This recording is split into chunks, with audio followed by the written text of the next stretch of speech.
पता है दोस्तों, जीवन में कई बार ऐसे लोग भी बहुत अच्छी बातें सिखा जाते हैं जिनको इज्जत की दृष्टि से नहीं देखा जाता। मैं बात कर रहा हूँ अलेक्जेंडर राजा की, जिसे सिकंदर के नाम से जाना जाता है, जो बहुत क्रूर था।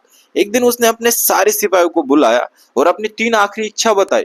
उसने कहा कि मेरे मरने के बाद मेरे साम्राज्य में सबसे बेहतरीन डॉक्टर जो होगा वो मेरी अर्थी को लेकर चलेगा। दूसरा, जिस रास्ते से मेरी अर्थी जाएगी उसके कोने कोने में मेरी सारी संपत्ति बिछा दी जाएगी। और तीसरी, कि जो मेरी शव यात्रा होगी उसे मेरे हाथ उस अर्थी से बाहर लटकने चाहिए। तो उसके सिपाहियों ने बड़े ताज्जुब से पूछा कि राजा ये कैसी इच्छा है। तो उसने कहा कि मैं अपनी 3 इच्छाओं से 3 संदेश देना चाहता हूँ। पहला, जब सबसे बेहतरीन डॉक्टर मेरी अर्थी उठाएगा तो यह सिद्ध हो जाएगा कि मौत को कोई रोक नहीं सकता। दूसरा, मैंने अपनी पूरी जिंदगी पागलों की तरह दौलत इकट्ठा की पर वो यही जमीन पर छूट गई।